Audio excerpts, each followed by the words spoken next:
Okay, so in addition to the main running in the evenings, and obviously I'm expecting you to do that a couple of times during the week as well, I'm also now bringing in some strength exercises for you, and we're going to start off just doing some squats.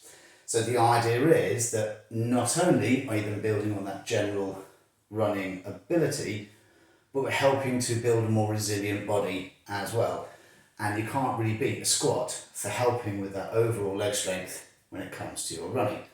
And they're not as easy as you think, but at the same time they're an awful lot easier than you might be expecting. So let's talk about what a squat is. We'll start off just with body weight. In simple terms, it's anything where we're starting to bend at the ankle and the knee and the hip. It's anything that's like this, okay? Now that could be, for some of you, that movement, just that little bit there. You might find you can get a little bit lower. You might find you can get right down to parallel. You might even find that you can get all the way down to the floor. Now, it really does depend on overall leg strength as well as some of your genetics as well. So depending on different limb lengths to spinal lengths, you're going to find that easier or more challenging to do. And the other thing to bear in mind is the footwear that you're wearing. So obviously I'm wearing very, very flat footwear here. Most of you will be wearing trainers with a little bit of a heel drop. So what that means is that your heel is at a higher level than the toes. Somewhere usually between 6 and 12 millimeters. Doesn't sound like much, but that can make a difference. So if I add an extra raise to my heels here, this makes it even easier for me to get down really low. So depending on how you're feeling and whereabouts you're feeling it during the exercise, you can always add on a little bit of heel lift using a couple of books, or if you happen to have a couple of weights at home, you can use something like that instead. Right, so the movement, somewhere between this and this. The next thing to think about is where you're feeling it. We want this to be just above the knees, slightly to the inside, but really the whole of the upper leg. If you're feeling it in your bum, which you might do, especially if you're getting down lower, well, that's okay. If you're feeling it a little bit in the back of the legs, well, that's okay. If you're feeling it in your calf, that would indicate that we've got some sort of restriction here, so we want to be a bit careful of that. If you're feeling it in your knees, we absolutely don't want to have this sensation of any tension or any sharp pains or aches around the knee itself. Just above the knee, yes. In the knee, no.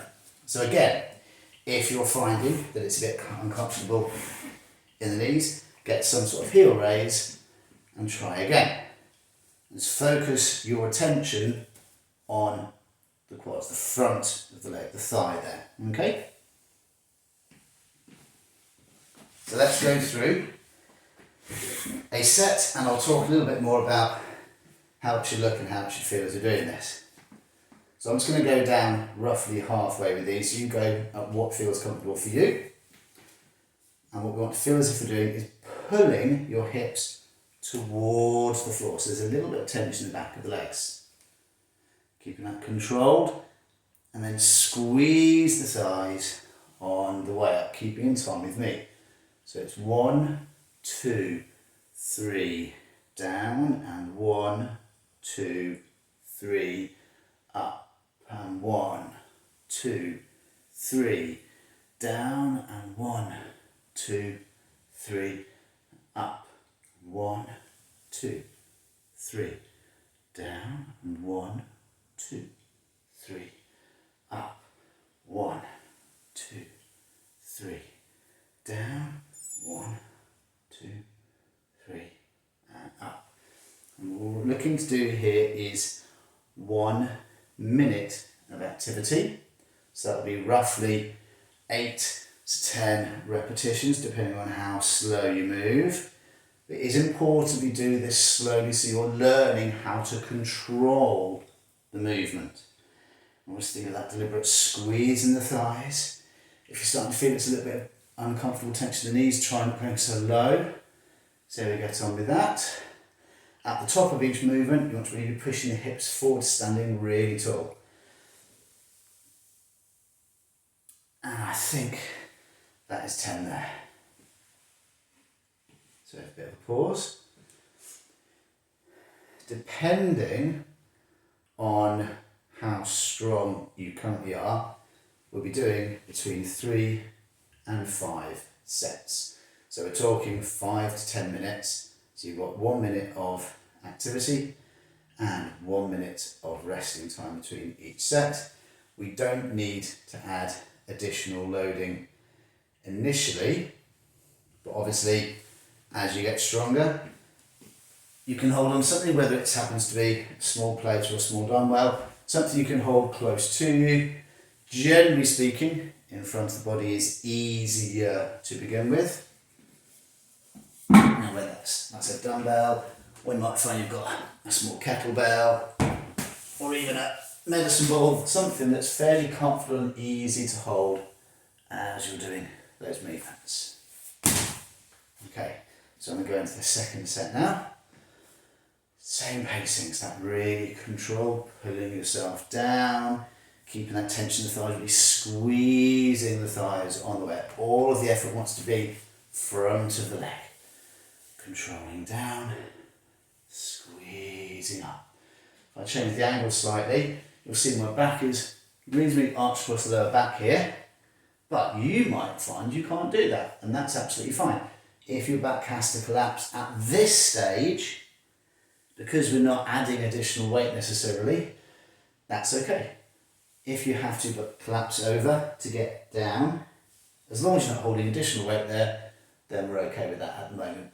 But always thinking about control, pulling down, squeezing the thighs on the way up, standing really tall, tensing the legs, before we then come back down again. Squeeze the thighs on the way up, keeping your attention on the front of the legs.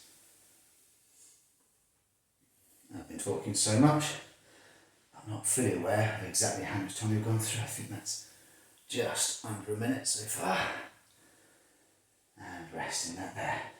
Okay, if you happen to be in the gym, then let's show you what looks slightly different when it comes to using a barbell. So I'm not worried about the resting for this one. This is just for an example for you. So obviously once you're underneath the bar, again, what's important is that your back stays strong as you're doing this. So sometimes it's a good idea to actually have someone videoing it for you just so you can have a look at the form. So as I'm coming down, you'll see that all the way through I'm fairly tall. And I've got that strong arch in my back.